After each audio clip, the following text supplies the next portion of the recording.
Hey everyone, I'm your Stella Realtor Stella and welcome to the Stella Talk Show, where real stories meet real strategy and real success.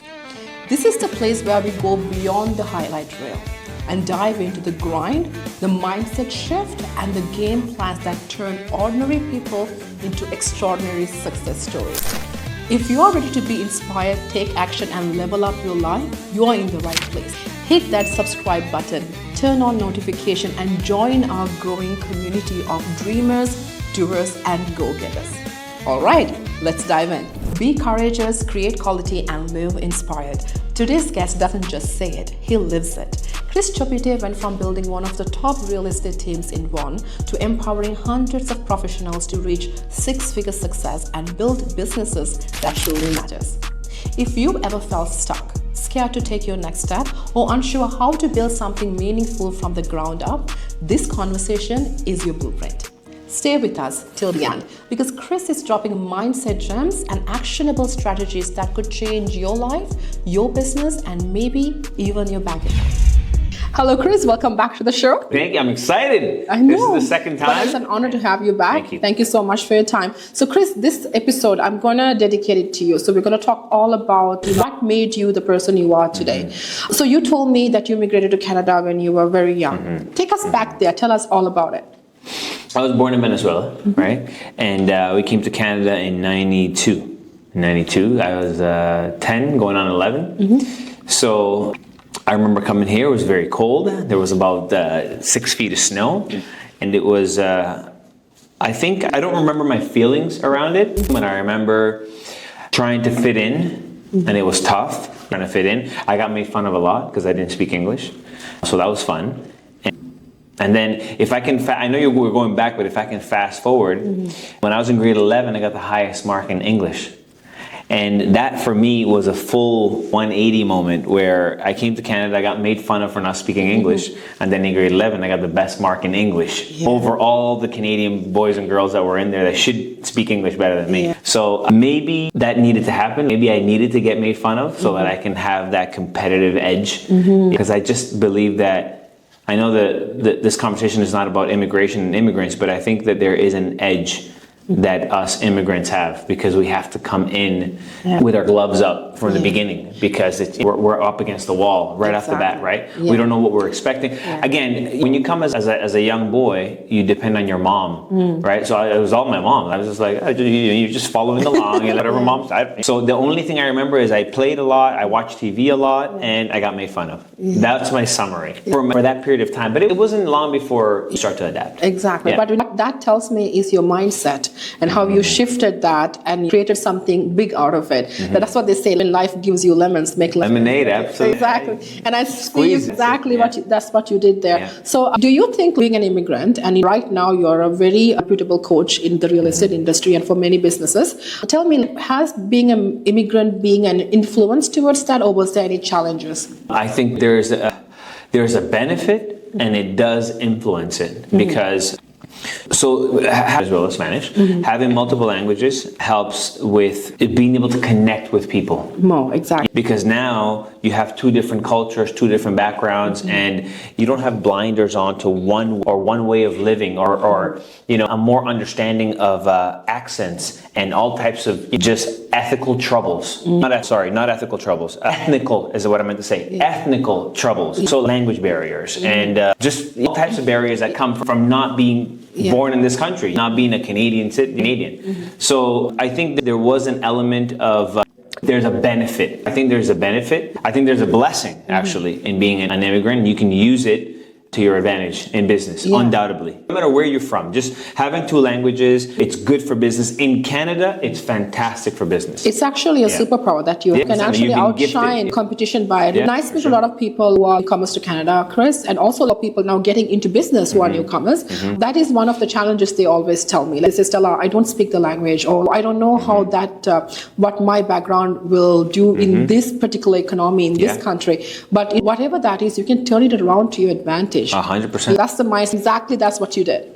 And to those people that perhaps are watching this show, I would say that you may not speak the language, but a smile is universal. Yes. So a smile is universal. Joy is universal. I don't have to speak to you. When you walk through the doors and I just go, It's that I didn't even do it to you, and I turned around and you were smiling. So you see what I'm saying? It's contagious. So you don't have to speak the language. You need to speak joy. You need to speak love. You need to speak wanting to help people. I think that's more important, and I think the physical part of communication is very important as well. Exactly. So you don't have to speak the language perfectly, but if you physically show that you appreciate the other person, I think it'll go a long way than if you master the language but your body language is not there, or you look cold but you sound warm, like, hey, welcome, nice to see you here. It's like, well, you said welcome, nice to see you here. You said all the right things, but the body language did not match, right? So it's like, now I don't trust your business. But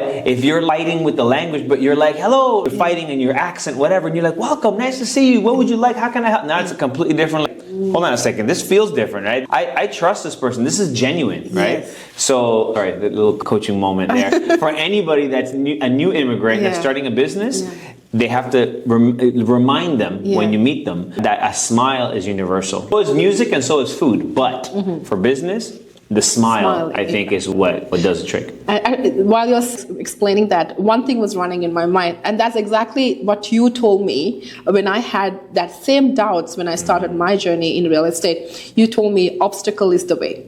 Oh, absolutely. That's not mine. I would love to take credit for that. But that's Ryan Holiday. He wrote that book, The Obstacle is the Way. And I don't have the coin on me, but I carried a coin with me that says The Obstacle is the Way. And it just reminds me that every time I'm going through a hard time, that is the way. That if I overcome that, then breakthrough happens. So just keep going, keep fighting through it, right? So I love that you quoted that, because I do use that a lot. You do. And that's a good thing to keep in mind as well. So, Chris, tell me, when you started your journey into your career in an architecture and engineering firm, when I graduated, I went straight into working in a firm. Yes. And then you moved from there to real estate. I did. And then from real estate, then you built your team, and then now you're into coaching. So tell me, what was your mindset shift? Is that your goal initially? No. Or how did this all happen, and how did you turn out to be the coach today?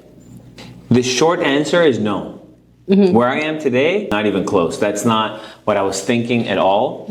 I think for me, it started with I want to be successful. And I had a few key moments in my life where I saw people's success. And I was like, I wonder what it would be like to drive that. I think as a young boy, it does start with the physical, for me anyway, it started with the physical aspect of success, meaning the way people are dressed, cars, and going to certain restaurants and things like that. So you start to, so this is what this looks like, and this is what success is. You start to see that. So it did start like that, but it evolved very quickly. And I went to school for architecture, I graduated, went straight into the workforce. That was good, but there was no people involved in my day-to-day, right? So I tell the story like a lot of times. I was great at what I did, designing and all that stuff, wonderful. I had the OBC beside me, Ontario Building Code. For those who don't know, OBC, checking certain things, whatever. But falling asleep at my desk because there wasn't enough to keep you going. There wasn't enough energy to keep me going. So, and I started coaching in basketball because I also played basketball. I started coaching basketball, coaching the Vaughan Panthers, and we won. We were ranked 16th or something like that, 16th or 12th. We weren't ranked in the top 10, basically. And yet we still went to provincials and we won provincials, right? So for me, moving those kids, they were 11 and 12, moving those kids from mediocre to winners was the first taste of coaching that I ever got was in that moment while I was working and coaching at the same time, right? And it's funny, you're forcing me to go back to these moments that I haven't really had the chance to analyze and break down. This is crazy because you're taking me back. As I mentioned to you, it's weird that you're taking me back there, but now I'm realizing that I guess coaching did happen to me and for me way back when I didn't even realize it was happening, right? To your point, right? So that's pretty crazy. So anyway, so that's when I first got my first real, I had to go get certified and then coach these young kids. And I am the same coach today in terms of my methods that I was when I was coaching those young kids. I am not easy. I'm very emotional with my coaching, and I was the same with them. I was hard. Some of those kids threw up on the basketball court because of how much I ran them. But I believe that the obstacle is away, man. I believe that if it hurts, then that's pain leaving the body. That's hurt. No, sorry. What did I tell my daughter? I told Sienna, pain is weakness leaving the body. That's what I say to her. Yeah. So I tell her, if you're feeling the pain, keep running, because you're gonna fight through that. You're getting cramps, keep going. Yeah. So even the pains of business, if it hurts, keep going, because you're getting somewhere. Those are growing pains, right? So anyway, so that was my first state. I didn't even realize until we're speaking right now. And I'm like, crap, wait a second. I was a coach before I even thought that I was a, So I believe It's so that interesting. lit that spark in you at that time, but you didn't even realize. And I loved it. Stella, I loved it. I couldn't wait to stop working so that I can go and spend time with those kids and help them improve. And I was there, the first one to get in there, the last one to get out. I'm really connected with some of those kids. They were incredible. And I just loved winning for them. And it was, I guess I had the bug from a long time ago. and then that stopped, and I started my life, my family. And then I realized, oh, wait a second. Can't coach right now. I need to focus on raising my kids and so forth, working. And then I realized, wait a second, I need people in my life. That's what it is. And then I'm like, wait a second, architecture, people, I could probably sell. And then we went that route. And then from sales, I realized that I wasn't selling. I realized that I was actually educating clients. And then I'm like, I'm not actually a salesperson. I'm more of an educator. Then the opportunity came. And then I'm like, it sounds like it's something that I could do. I could do that. But then it was game over. As soon as I got in and I saw what I can do through people, like that I could pour into you, and then you can become something great, and that I had the opportunity to help you get there. That thing is, I can't, it doesn't get any better than that. That was your calling. It feels really good to see others win, but to know that I helped that win happen. It's something that I really enjoy. And coaching for me is more long. Selling for me felt very short. The minute that I helped the person acquire a home or whatever, get top dollar or whatever, then it was like, it was a very distant, I got away from them. And I'm like, man, it just felt cold. I often told even my wife, I said, the saddest part was when I went to get the commission check, because I deposited it into the bank account, and it was like, that was me almost signing off the relationship. I got paid, game over, on to the next. But coaching is different. And no matter what, if you coach somebody for 6 months, there's always that connection with that individual. You're living proof. I was with you for quite some time, and it's just that the connection will never end. I'm always going to be your fan. I can't. Vice versa. Thank you. There's no other feeling for me. Like for me, I'm just like, I'm in the stands going like this, no matter what you do, because I just feel that connection, right? So I like that. That gives you the fulfillment. Oh, absolutely. That fulfillment, that's where I found my fulfillment. That's amazing. And Chris, like a lot of people, they see the spark, they see the unicorns and the butterfly. They don't see the grind and the ugly truth. Has it been an easy journey, or has there been obstacles, the struggles that actually pulled you down, but you actually had to push hard to get back on track? There's a lot right now. I don't think that ever stops. In any business that you're in, I don't think the obstacles stop, Stella, ever. And there was one of the major ones for me was, when my wife was going through the situation there with the breast cancer, I had to show up to coaching calls, and I didn't say a word. And I had to be full of energy. I had to give it all, and then shut down that camera, and then have my moments of breakdown. But I had to show up. All right, guys, you guys ready? And my wife is in the hospital taking chemo, radiation, whatever the hell she was doing. I don't know. So much stuff that pumped into her. I don't even remember.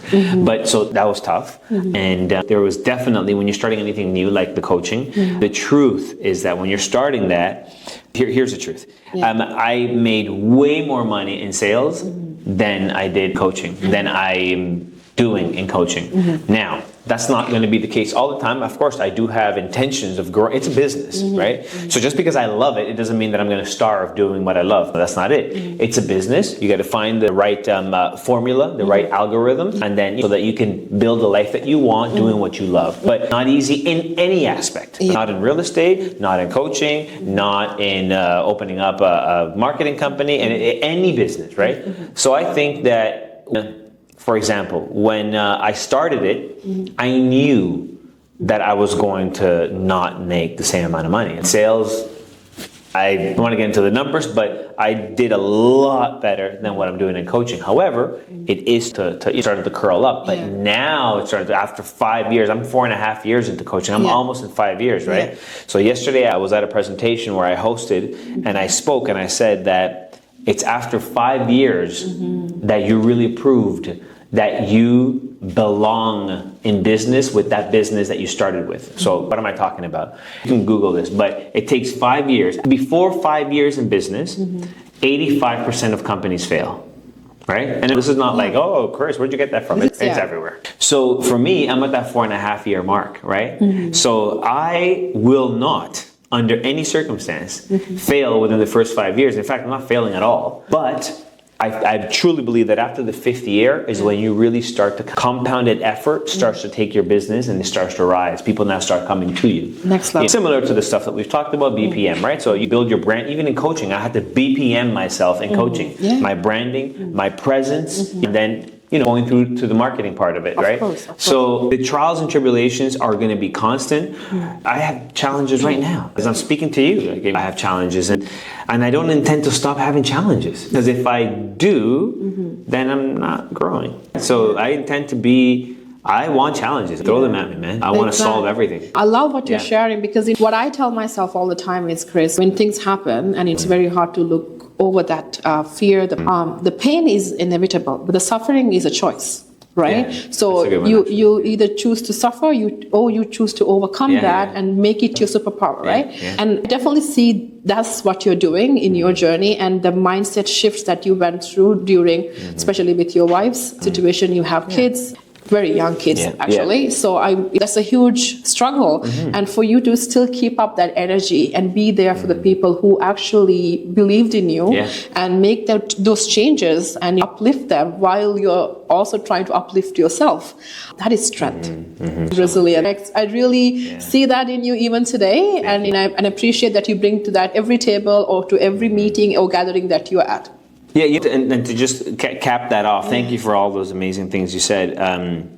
I tell my kids that it just, in any room that you walk into, just breathe air into it. Don't be an air suck. Just breathe air into that room. Make sure that when you walk in, you're adding positive energy in any room you walk into, right? So, and I have to go back to that moment, but even my wife is going through the chemo stuff, and that chemo ward, I don't know what they call it, but we were having a party in there, man. It was like, we're coming in, we're dropping off donuts and this and that, and we're making stuff, and we're talking to the people that are getting chemo on the other side, cracking jokes. I turned that place into it was a party in there. And even the nurses were like, oh yeah, because they knew we were coming in. Like, yeah, we're coming in, man. You guys better get ready. No sad shit here. Let's go. You can bleep that out. But I think it's important to live like that. I think if everyone can strive for that type of legacy where I put positive energy into any space that I came into. Oh my God, man. I think we'd have a completely different world, right? We're all like, no, there is no problem. No, positive. You got a problem? Let's talk about it. Throw it on the table. Let's figure it out. Just always with that solution mindset, right?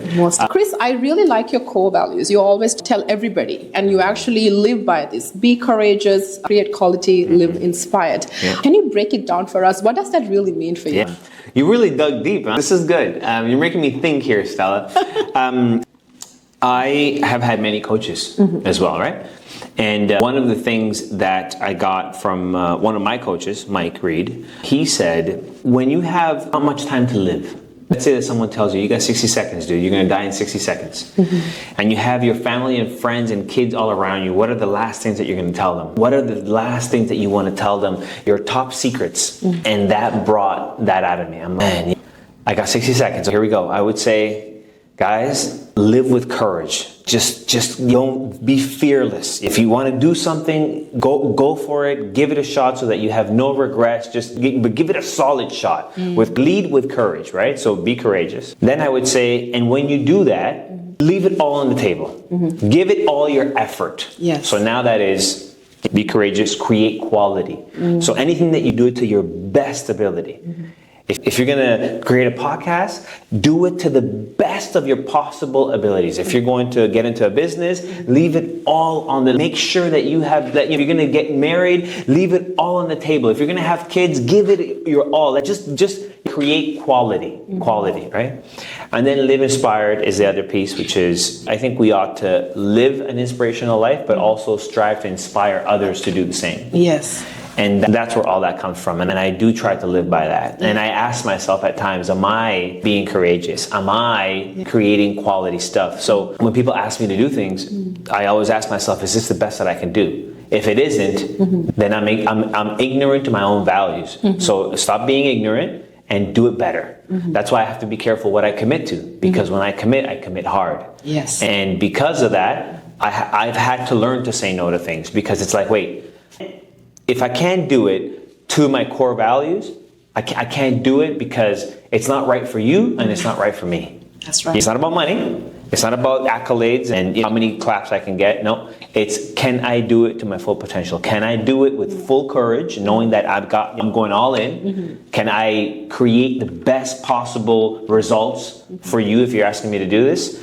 And can I do it while I'm inspiring others in the process? Yes. So that's the meaning of that. That itself is very inspiring. That's great. Every time that I hear you say that, I read it in your book, and I always see in your social media, you always preach based on that. I really wanted to know where that came from. Thank you very much for sharing that. That's a great question. Thank you for asking. That's amazing. Thank you. Yeah. So I've seen you have inspired many lives, my colleagues that I work with, and even myself. I met you when I needed that mentorship, and it's been great. And my experience has been, I never had a mentor before, to be very honest with you. So that's my first relationship with a mentor, and that has been awesome. Has brought me to where I want to be. And that, as you mentioned, it's not like 6 months to 1 year. It's a lifelong relationship, because everything that you do, not only business, even in life, those coachings can still definitely have an effect on it, right? But in your viewpoint, you mentioned that you had many coaches, mentors in your journey. Why do you think that is important in today's economy, and especially in the environment that we're in right now? Anybody who's trying to start something or having doubts, why the mentorship is important? There's two aspects of that, I think. One of them is, and which is the common one that everybody talks about, which is, shortcut. If you have mentors and coaches, you get a shortcut. True. But there's another component, which is sometimes you need different perspectives. So because I've had coaches that gave me perspective, but I still chose to do it my way. And maybe it didn't pan out, but it feels a lot better knowing that when it doesn't pan out, I can go back and say, I should have done it that way. So now, perspective that I can be like, let me take what I did, let me just reform it to what my coach was talking about, and let me shoot again. Let me try it again. So perspective is key. But here's another thing that is true for me. And this is going to sound a little self-centered, maybe, I don't know, but we're gonna give it a shot anyway. A lot of times I've read books that I'm like, but I know this. But reminders, man, you need reminders of how things work, because it's like, no, I know that already. And a lot of times I've read books that I'm like, yeah, makes sense. But hearing it again is what keeps it top of mind, which is what makes me do it, because sight out of mind. If you're not reading it, if someone's not telling it to you, you're not going to do. Let me give you a perfect example of a mentor of mine. Love him like a father. But if he saw this podcast and he saw that I had this year, he'd be like, how many times have I told you that that's not what he doesn't? Like. No, he doesn't. Yeah. Not at all. Yeah. And every time I have to go and eat with him, I have to shave it down to nothing. Like I'm at 5 o'clock. But this is my look. But here's a perfect example of my mentor telling me that's not how successful looks. Successful looks clean. But that's his perspective. I don't feel comfortable clean. In fact, and even if I shave half of this off, my children will look at me and say, what did you do with my dad? They don't know what else I look like. If I take anything off of anything, they have no idea who I am. So that's a perfect example of it's just perspective. And you start to understand, I'm aware, but at the same time, this is also my look and how I feel comfortable, right? And that's also important. I don't want to lose myself in the process of mentorship. But perspective, what everybody says, shortcuts, it's true. They can help you shortcut certain things. It's always good. You almost have more confidence with mentorships and coaches and things like that. You have more confidence because there's nothing better than seeing a challenge, right? And then you're like, and then looking back and then seeing somebody standing there, you got this. That's all you need sometimes. And you're like, I got this? Yeah, I do have this. And then you go, right? But the other one is you look back and there's nobody behind you. And you're like, I'm alone on this one, man. This is going to be tough. And then now you're in your head. You have no one to bounce the ideas off of. But at least with a coach, mentor, you come back, you're like, this is what I'm thinking, man. No, don't go that way. How about this? No, do that one. And then you go and you do it. So it's also like that. When you push back, they push forward more. And then you move forward, then you push back again. They're like, that way. And then you push forward again. So it's like every time you move back, you feel like that. Then you're moving and they're right behind you. You're moving, then you pull back and they're like, and then you keep going. If that makes any sense visually, right? Yes. That's what mentorship, coaching, that's what it does. Yes. And it's not front facing. Most people don't value it as much because it's not front facing in the business. It's facing. It's an intangible thing. You can't, people can't touch it. It's not like you do this, you get money. Coaching and training and consulting and all that stuff that happens on the back, it still requires someone like you to move forward. Exactly. So we're not going to push you forward. But we won't let you go back. Yes. You need to move forward, and you move forward, we come up with you, right? But the minute you start pushing back, you're like, that way. And then you keep going, and then we move up. That's why it's important. Exactly. And I love how you describe that. That's exactly what coaching do to someone who needs that extra push to go forward.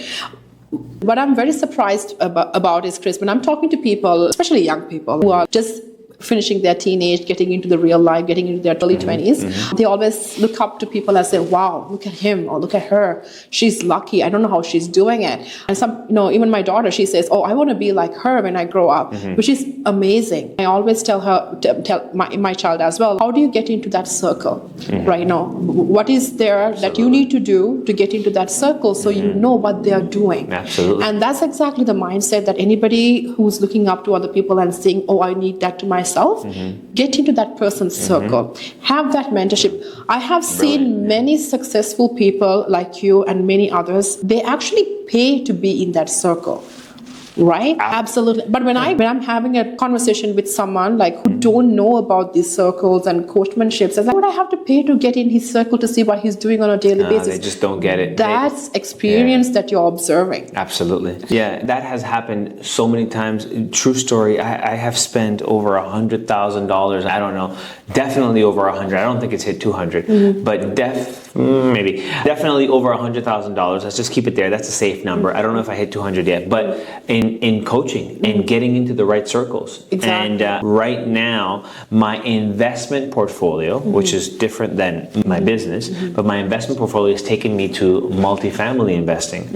And I'm going to a workshop in Scottsdale right now, and that was a pretty penny to be in the room with some of these 9-figure people. And absolutely, it takes money to get in there. So what I see as when you have success in your business and you're making money, some of that needs to be allocated towards getting in the room with the right people. It starts with some research on YouTube and Google and things like that. Once you figure that out, then you narrow it down to say, how much is it? What is it? Then you have to be very purposeful when you're in that room. And you have to you can't just sit back and listen. You actually have to engage. You have to talk to people. You have to, at some point, you have to be a business person and talk and see where the opportunities are, ask questions and things like that, right? So yes, it is sometimes paying to be in those circles, but once you're in those circles, you have to be able to have questions, conversations, you inquire. You can't be afraid to talk about what you don't know. You can't be afraid to talk about what you don't know, meaning ask questions. Like, I don't know about this. Do you mind giving me a little summary of how you did it? Whatever, get some information. Exactly. So I love that. Hit it on the head. And I also believe having a mentor and paying for a mentor or a coach. Absolutely. It's an investment that you're making for yourself. It's a self-investment, and definitely that pays off in the long term. Yeah, no doubt about it. Most definitely.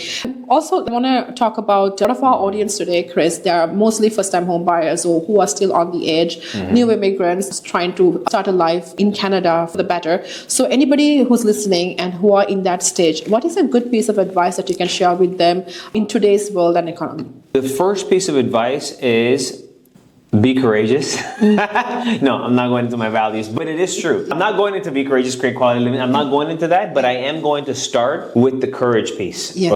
And but let's dig deeper into what type of courage. It's the courage that to understand that sometimes you have to go through a little bit of pain. Be okay with that. You're coming into this new country. You can master it. I don't know who I'm speaking to, but you can master this country. You can figure it out.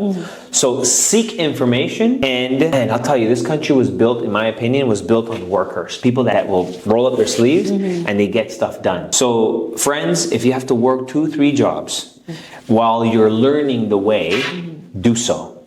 Save the money, and again, with the courage piece of it, definitely start to invest and understand investing. This place is beautiful for that ability. You know what? My son is a newcomer to the world. He's only 13, right? But he's a newcomer to the world in theory, right? He's only been here 13 years. And what I taught him is that he already has to have, and P.S., none of the money that he invested is my money. He worked for it. So he has a mutual fund, no big deal, it's a silly mutual fund, but it's not the mutual fund. It's the idea of putting money aside and delayed gratification. If you're coming into this country, you have to delay gratification, learn as much as you can so you know what your options are, and then triple down on working hard. If you could do that, then you're going to save the money. While you're saving the money, throw some money into an investment mutual fund. His account, it's only $1,800, but it's his money. He worked for it, and then I told him, what do you want to do with that money? Here's your option. You can invest it, or you can blow it on games. He goes, no, put that money in there. Okay, I opened up his mutual fund, he has it in there, no problem. Today, it's been open for 3 years, and today that little kid has made 19% on his $1,800. It's $2,200 and something. He's made, you know, I tell him, this $420 is what you made in your sleep, is what I tell him. And he's like, really? Like, so information, I didn't have that information when I came to Canada. So I would say, I'm going to recap it to what I think we need to lead into the courage aspect of it. You can master the way of living here comfortably. You're going to have to work hard, educate yourself, and there's a lot of tools out there for you guys to really build a solid life for you. But even for me, how did I start? I had to work, man. Crazy. I had 3 jobs too. We all start there, right? So even if you're coming in as a newcomer, maybe you're in your 40s, maybe you're in your 30s, whatever.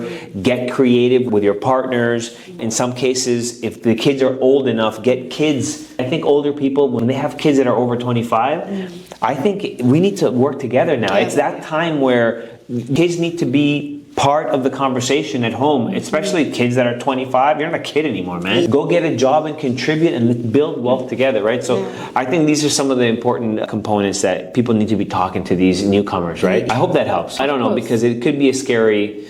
I'm trying to go back to even with my mom. My mom, the first thing she did was she got a job, and I remember she was working and doing cleaning at night. I remember because I went and changed the garbage cans with her. She took me to change the garbage cans at night with her because she needed extra money. That's the story. But now, my mom is about to retire. They love her at work. She's doing well. She's got, her house is nearly paid off.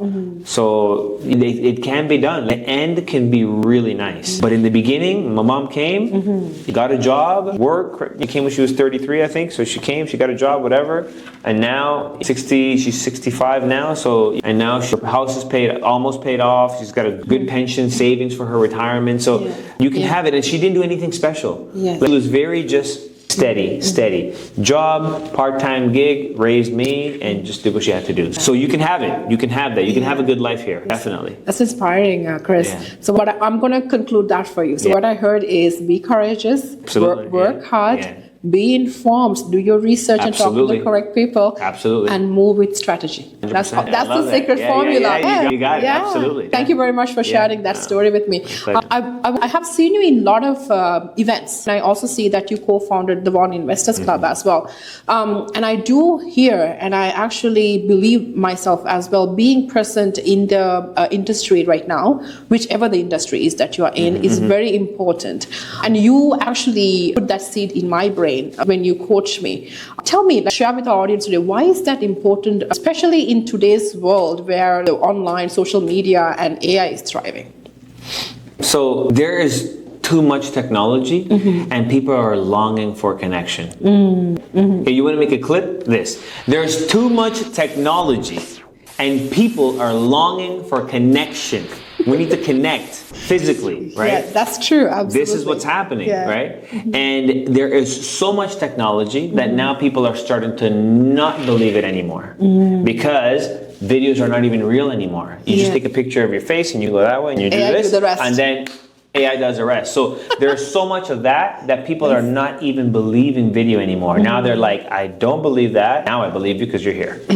So now I always thought of myself There's an episode on Walking Dead where all the cars are going in one direction, and I think it's Walking Dead. It's either Walking Dead or Resident Evil, one of those zombie movies, horror zombie movies. Everybody's driving one way, don't go that way. Yes. And there's one crazy guy that's like, no, I gotta go back and get my daughter. And then they're like, I often think to myself that that's my life. When I see everybody rushing one way, I'm like, oh. Bye. I'm going this way. I don't want to go where the crowd is. I'm not interested. So what do? I'm leaning heavily into in-person events right now.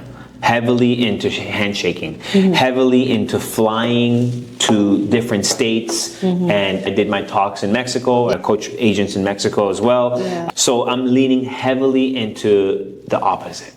I also believe that BPM, this is another good one. I also believe that BPM is the antidote to the AI evolution. I think branding, someone's branding presence and good marketing campaign, I truly believe that that is how you combat this AI explosion. Because if you have a solid brand, look, do you know how ChatGPT gets its information? From Google, most of it. Watch this now. If I read an article and you ask a question, what GPT is doing is grabbing my information that I put into the world, and it's taking my information and answering your question with my information. That's true, 100%. So everything that I create online is essentially ChatGPT is taking all the information, including my intellectual property, anything that I can come up with, and if you ask the question over here, it just takes everything here and just gives you, but it shortens it up for you. So now, ChatGPT itself, you can ask it, who is the king of real estate coaching, and The more I brand myself in a particular area, GPT itself will tell you, Chris Chopite is the #1 coach in whatever, if I brand myself properly. In fact, you can ask ChatGPT who I am, and if it's a best-selling author, it picks that up from everything that I've done. And what is that? My brand. Your brand, exactly. No, I can teach ChatGPT what to say about me. Imagine that. Yes. But you need to build your brand. If you don't have a brand, it doesn't even know you exist. So you need to teach the machine to work for you, not against you. So BPM is the answer. That's it.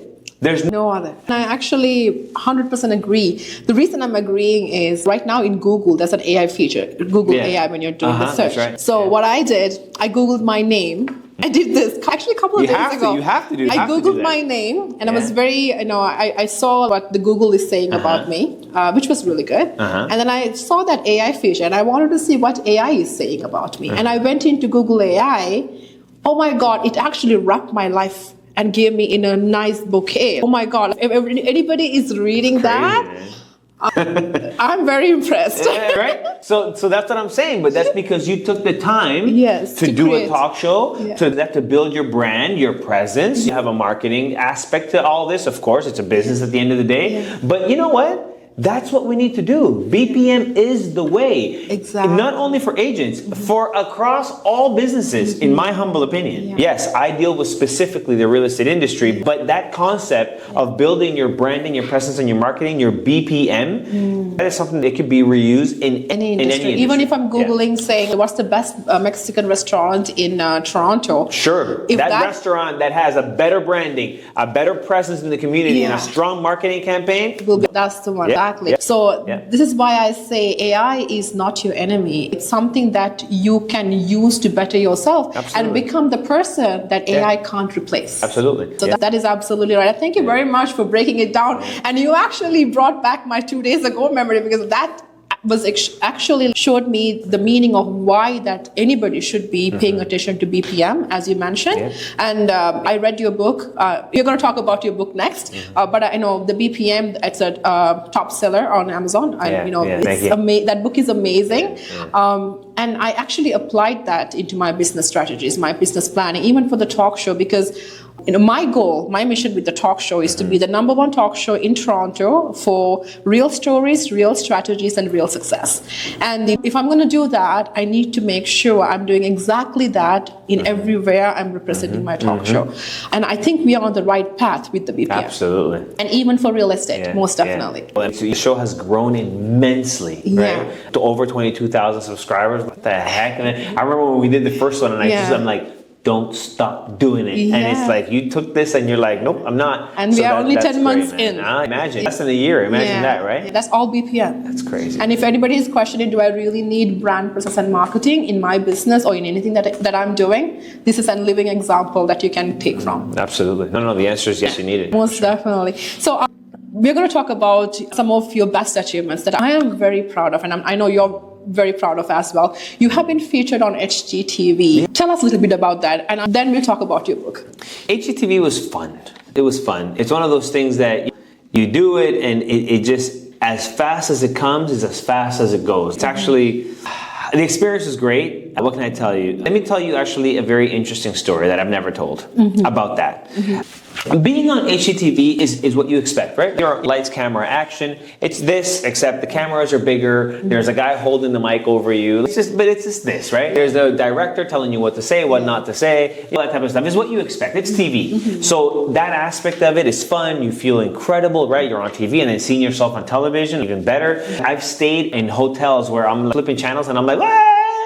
And then I see his style is on, and I'm like, and I'm watching the show that I was on. So that's been kind of cool. But here's the behind the curtain stuff that people need to know. And here's the beauty about doing things because you love it. This HGTV gig happened not because, oh, he's so great. No.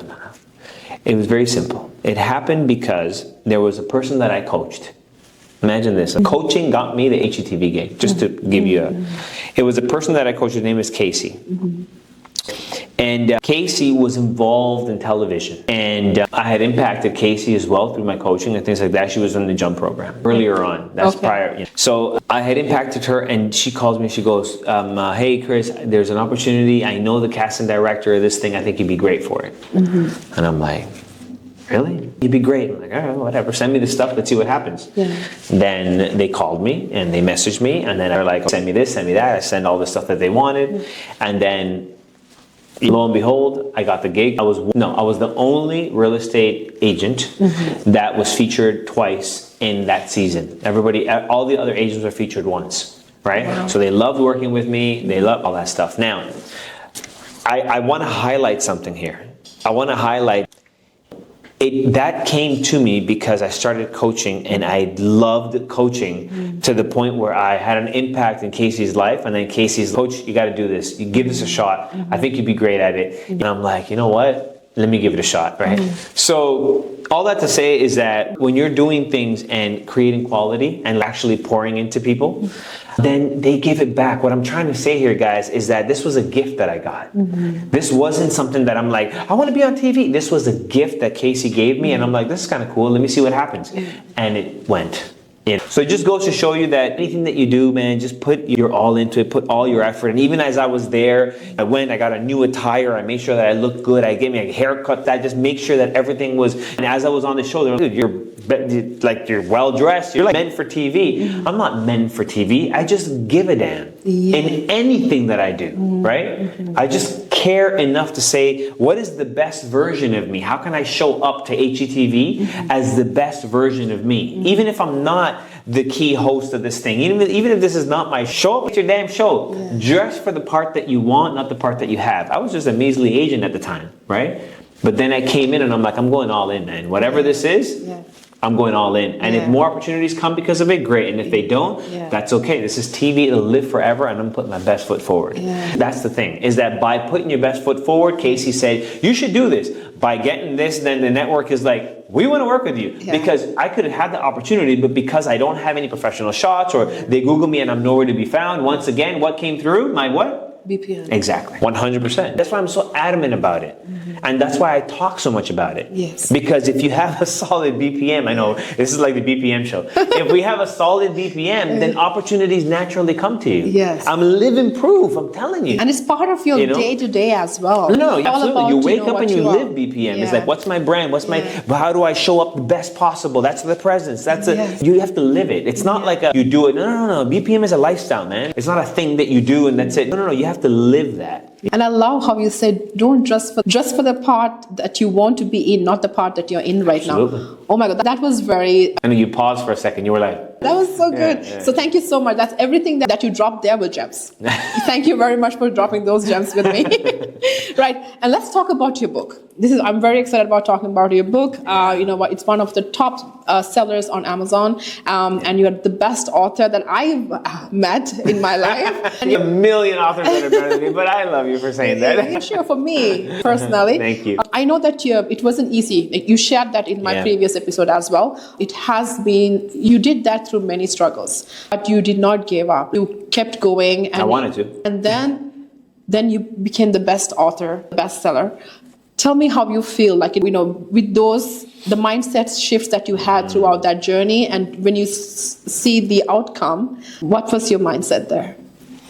I think maybe I said it in the previous podcast, but one of the things that I knew I wanted to do was write a book. I didn't know what. But I did know. It wasn't like, oh, you just wrote a book. No. I actually wanted to write a book for a long time ago. In fact, I wanted to, one of the three things, one of my mentors and father figures mentors as well told me that it's a male figure mentor. So he said it like he was talking to a male son. So it's going to sound very masculine, but that the message was meant to be masculine. So he said that every man should strive. Maybe not should, because maybe they can't. But anyway, here we go. I'm just trying to be politically correct as I send this, because it may not be a politically correct statement, yet it worked for me and it inspired me. And really, that's all that matters, right? Yes. So he said every man should strive for three things: to have a son, to write a book, and to plant a tree.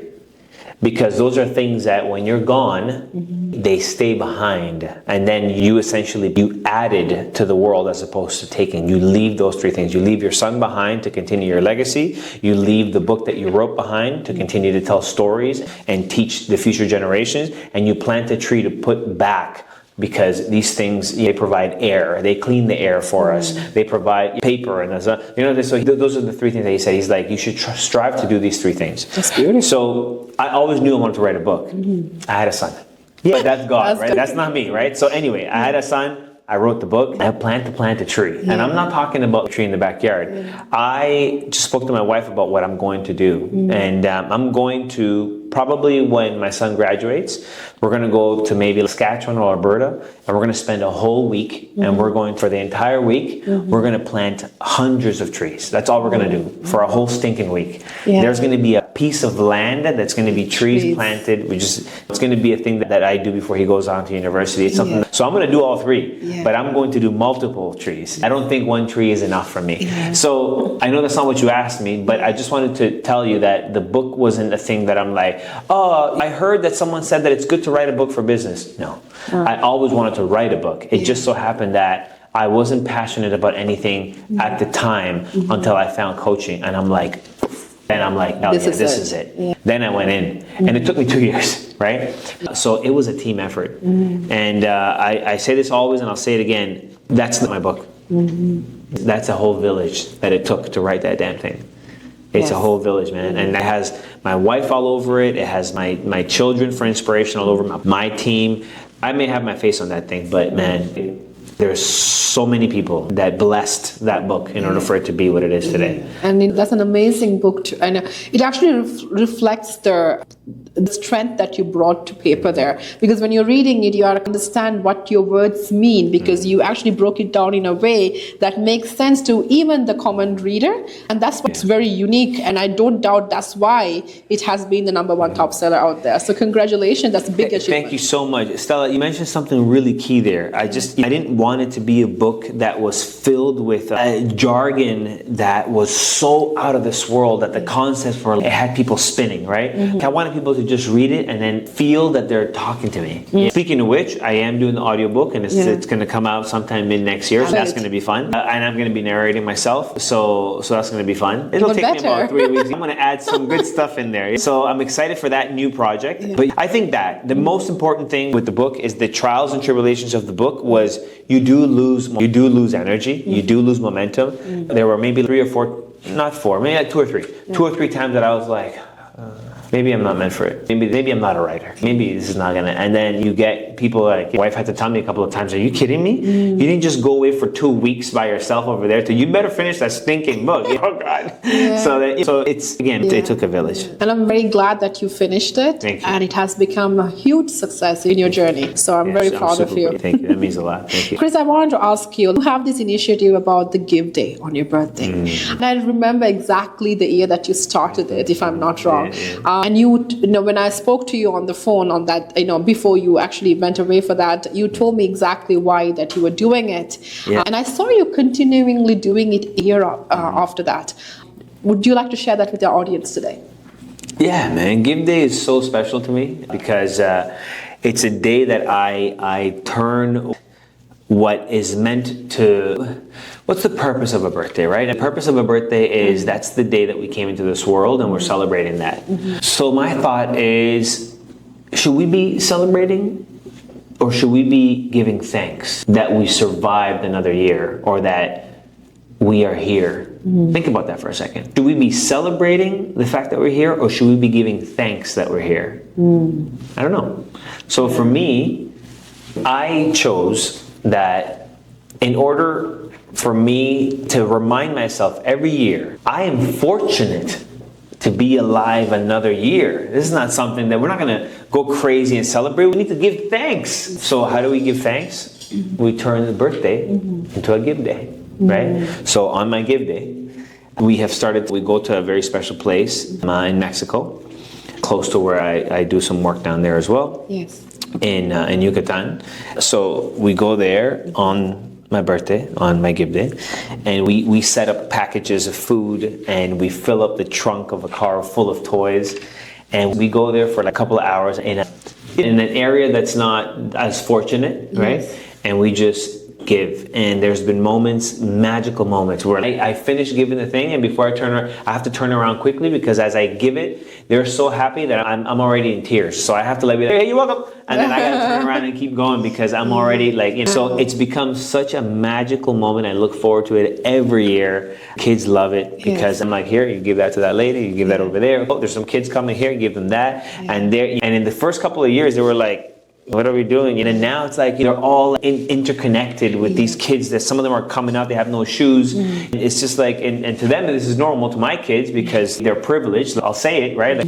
We're lucky to be in this country, the fact that we can afford to go and over there's no credit to even buy on credit. Here, at least we have credit. So we don't miss a pair of shoes. We can go and buy a pair of shoes on a credit card. Over there, they don't have credit. You don't have the money, you ain't getting shoes. That's it, right? So in that aspect, we are privileged in this country, right? Chris, I have to say, from the beginning of our conversation to now, you shared that you came into Canada as an 11-year-old young boy. You didn't know the language. You were made fun of because of that. And now you took that, you got featured on HTTV, you are a very reputable coach that everybody looks up to, including myself. And then you wrote one of the best sellers that's out there. I guess. You branded BPM, and then you are leaving a huge legacy and example by initiating the Give Day. This is a huge achievement. We need to celebrate this in a next level. And I am very proud of all the achievements that you have made yourself and shared with your family, and also that has created inspiration to share with everybody else that who wants to be someone like you. Thank you so much. That's a crazy summary, but it is absolutely true, right? So anybody listening right now, and if you're self-doubting yourself, take Chris as an example, and you can reach Chris directly as well and get inspired like I did. Good luck, Chris. Thank you very much for joining us and sharing your story with us. Thank you so much, Stella. Thank you. It's been a pleasure. Likewise. Chris, your journey reminds us that courage is in the absence of fear. It's the decision to keep moving forward anyway. To everyone's listening, today wasn't just a conversation about real estate. It was about building a life, a legacy, and a mindset that inspires. If this episode lit a fire under you, hit that subscribe button, share this with a friend who needs some motivation, and join us on every episode as we bring more real stories, real strategies, and real success. Remember, be courageous, create quality, live inspired. I'm Stella Ram, your trusted guide to success. Until next time, stay stellar. Thank you for spending your time with us on the Stellar Talk Show. We hope you found value in today's episode and gained insights to help elevate your lifestyle. If you enjoyed the discussion, please like, subscribe, and share it with anyone who could benefit. It means the world to us. Until our next episode, stay inspired, and I'll see you soon on our next Stellar Talk Show.